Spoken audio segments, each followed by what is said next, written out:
Hey all, here we got 5 Les Pauls, pretty-mades all in a row. I know we joke sometimes about, oh, you can never have too many guitars, ha ha ha. In my mind, you can. And when you got 5 Les Pauls, in addition to all these other guitars behind them, and that's not even everything. There's guitars shoved everywhere in this room.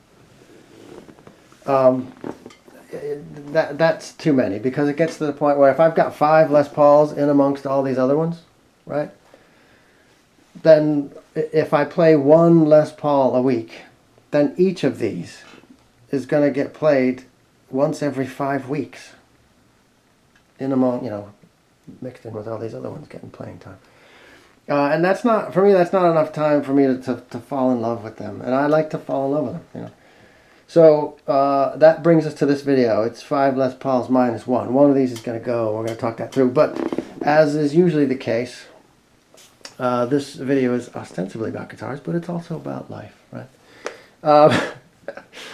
I was thinking about this today, this morning especially, because I had a video. And now, if you're like me, you clicked on this video because you like to look at guitars, and so do I. So as I'm talking, I'm just going to pan through these. I like even looking at my own guitar. Sometimes when I'm too tired to play or don't have time or something, I'll go onto my own channel and pull up a video of a guitar I haven't played in a while and just look at the guitar on my own channel. I lust after my own guitars even. So anyway, this morning, somebody sent me a comment on my channel. It was a video about a Stones song, and the whole video was about play it through and then talk about the tuning and how you figure out, is it standard tuning or open G. That's what the whole video was about. And someone asked, what tuning is this in? Now, I never assume that people who watch the channel are Americans who speak English. I know the internet is worldwide, of course. So I don't assume that people speak English very well. And so I said, well, if you watch the whole thing and you don't get that, if you don't get the tuning from watching this, if you don't speak English, you're not going to get a whole lot out of my channel. I only speak English. Sorry. I speak one language. So I wasn't trying to be a jerk. And now he took it as me trying to be a jerk, and his reply back, this was just, I don't know, an hour ago, this morning. You're an a-hole, and if you die today, it won't be soon enough for me. So once again, this is an example of where we are as people, right? That I make what I thought was a innocuous, hey, if you don't speak English, I'm sorry, but you're not going to get a lot out of my channel because it's geared toward English. That's just the way it is.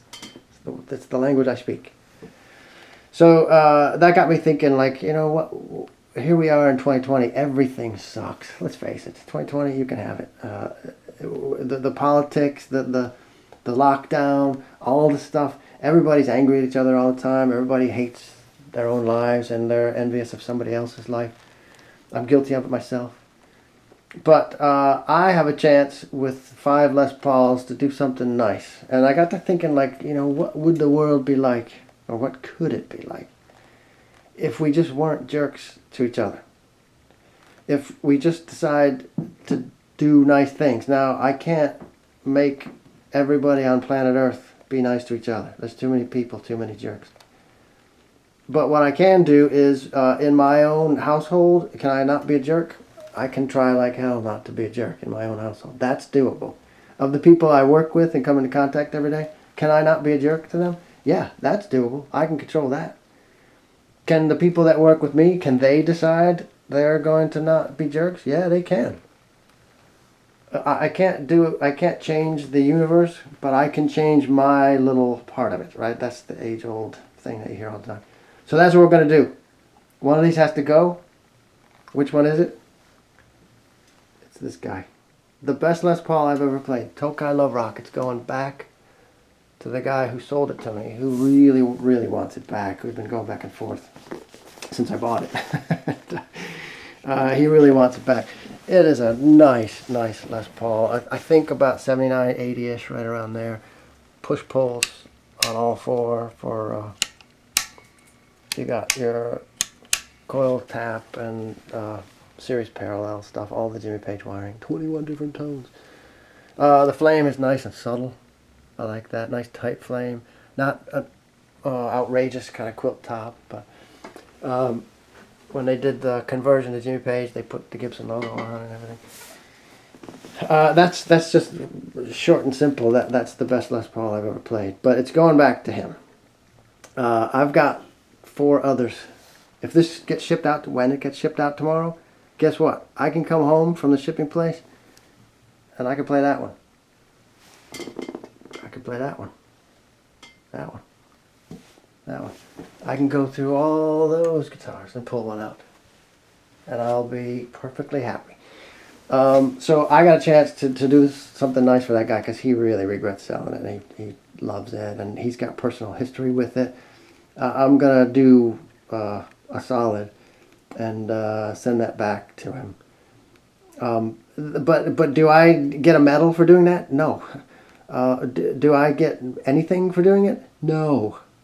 It's such a simple thing for me to do. I have the chance to do something nice.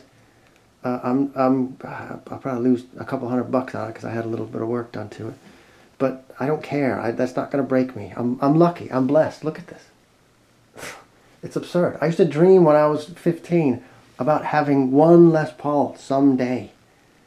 And, you know, here I am with 5, which is absurd. So, the message here is let's just not be jerks. Is it? I don't know. I guess it is difficult because I fall into it too sometimes. I'm not putting myself up as look what I did. I'm not. I'm just trying to say, you know, someone wished me dead this morning. So let's even out the cosmic scales and do a nice thing. And the nice thing today is to send this beautiful, best Les Paul I've ever played back where it belongs. I've been a caretaker of it for, has it been a year? Yeah, probably a year and a half.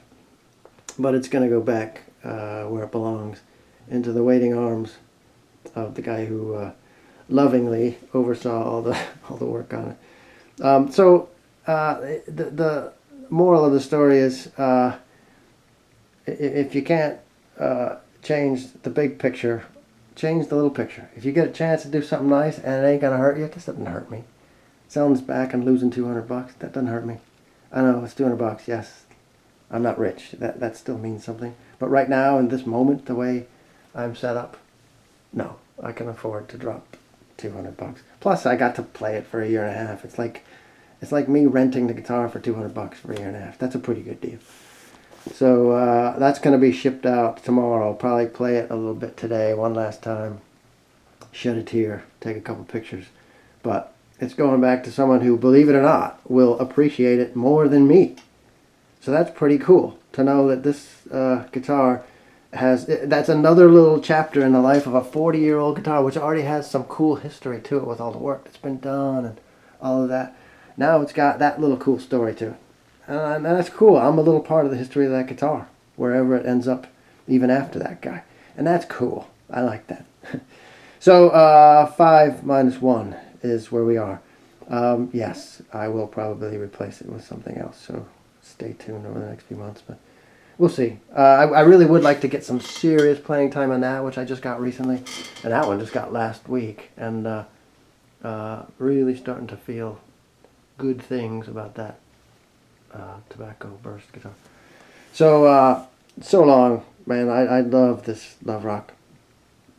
It's just going back home where it belongs.